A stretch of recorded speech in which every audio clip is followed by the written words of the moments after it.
The ideal foldable phone is a magic trick you can show your friends. Look at my phone, it looks totally normal, but wait. And then you surprise them by pulling a tablet out of your hat. The Google Pixel 9 Pro Fold is the first foldable that nails the trick. Some others have come close, but the Pixel 9 Pro Fold gives you more on the outside, and it turns out that equals more on the inside as well. The front display on the Pixel 9 Pro Fold is the same as the one on the Pixel 9, no more and no less. It isn't close but a bit similar as on the OnePlus Open. It definitely isn't slim to fit as on the Samsung Galaxy Z Fold 6. It's perfect, it's incredibly bright and colorful, and except for the slightly larger bezel on the hinge side, the Pixel 9 Pro Fold looks exactly like a normal phone. Open the phone and you get the largest screen ever hidden inside a foldable phone or any phone. Really, at a full 8 inches, you actually get more screen space from the new Pixel Fold than you would from an 8.3-inch iPad mini, since the iPad is narrower. Hidden is the name of the game, since the Pixel 9 Pro Fold is the slimmest foldable phone you can buy. It's only 10.5mm thick when closed, which is less than 2mm thicker than the Galaxy S24 Ultra. So that's the pitch for the Pixel 9 Pro Fold. It's a normal Pixel on the outside and an iPad mini on the inside. Frankly, if Apple had built this phone, we would end the conversation right here, because you would be convinced to buy one no matter what it costs. The Pixel 9 Pro Fold is loaded with AI features, and this might be the best phone for having fun with Google's AI. Sure, you can magic edit and reimagine photos on a Pixel 9 Pro, but on the Pro Fold, you get the biggest screen possible, and it makes a huge difference when you are selecting parts of your pics to change. Unfortunately, there just isn't much else to do with the unique screen options. Don't get me wrong, everything looks great when you see it on the inner display. Games are fantastic, and it's fun that top-tier games like Disney's Speedstorm have special modes just for foldable phones to give you a different view when you bend the screen. But what's the rest? The Pixel 9 Pro Fold is too expensive to just be a phone and a mini tablet.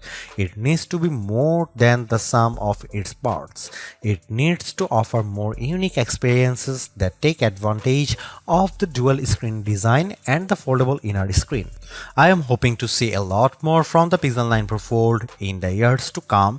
Like the rest of the Pixel 9 family, the Pixel 9 Pro Fold gets 7 years of Android updates, security patches, and Pixel feature drops. I am hoping that we are just seeing the beginning of what Google can do with multiple displays, because today the Pro Fold holds too much missed potential. The Pixel 9 Pro Fold is a weird hodgepodge of premium and basic parts. It has Google's latest Tensor G4 chipset paired with a whopping 16GB of RAM, premium like the Pixel 9 Pro Fold. The outer display, though, is basic as the Pixel 9, and it can't match the brightness or the LTPO versatility of the Pixel 9 Pro's panel. The inner display is top-notch. It uses LTPO tech for a variable refresh rate of 1 to 120Hz, and it can hit brightness levels up to 2700 nits, but it isn't the sharpest display around. The OnePlus Open gives you more pixels per inch, and it has a large bezel by today's standards. The cameras offer some impressive specs like 5x optical zoom lens that makes a big difference whether you are shooting photos or recording video. Unfortunately, it has smaller sensors with fewer megapixels than any other Pixel 9 phone. Between the Tensor G4 and all the RAM, the Pixel 9 Pro Fold chugs along nicely. The phone may be underpowered compared to the Galaxy Z Fold 6 or latest iPhone model, but Google relies on its cloud and its specialized processor for so many of its AI tasks that it hardly matters. So, what if the Pro Fold takes a bit longer to make photo edits? It's making magic. In all seriousness, I am worried about the long-term viability of this chipset, since Google is promising that the Pixel 9 Pro Fold will get Android OS updates for the next 7 years. One of the cool things about the Pixel 9 lineup is the most affordable model has the same cameras as the Pro model. The Pixel 9 has the same 50 megapixel main camera and 48 megapixel ultra wide as the Pixel 9 Pro and Pixel 9 Pro XL. Unfortunately, the Pixel 9 Pro Fold wasn't invited to the party.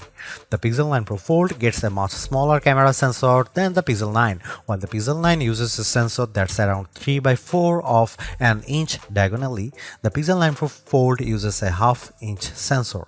That's a massive step down. The Galaxy Z Fold 6 gets a sensor that's somewhere in between. This is important because sensor size is the most important factor in smartphone camera quality. Megapixels hardly matter at all. It's the physical dimensions of the sensor that makes all the differences. The Pixel 9 Pro Fold has a tiny mini sensor. Here are some camera samples of Google Pixel 9 Pro Fold.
The Pixel 9 Pro Fold makes folding phones make sense to me. It's more like a normal phone than ever, but it's also not completely like using a normal phone. By opting for a phone that folds, you are still making trade-offs. Particularly in the camera hardware, the phone's long-term durability is also an unknown. Literally no one has owned a Pixel folding phone for more than a year at this point. Foldable ownership isn't for the faint of heart. But the Pixel 9 Pro Fold is the most rewarding folding phone I have ever used. Using the phone while it's closed feels way less cumbersome and much more normal than the previous Pixel Fold or a Galaxy Z Fold. That makes using the big inner screen feel that much more rewarding. I don't feel like I am putting up with a bulky phone the rest of the time to get the experience. This foldable comes with its trade-offs, the downgraded camera hardware, durability concerns, and oh yeah, the $1800 it costs. But I think Google made the right trade-offs here to optimize the inner screen experience. It's an experience that I'll miss when I switch back to the next slab style phone that I test on that foldable fans, and foldable curious will find very rewarding too, because goddamn, this is a nice phone.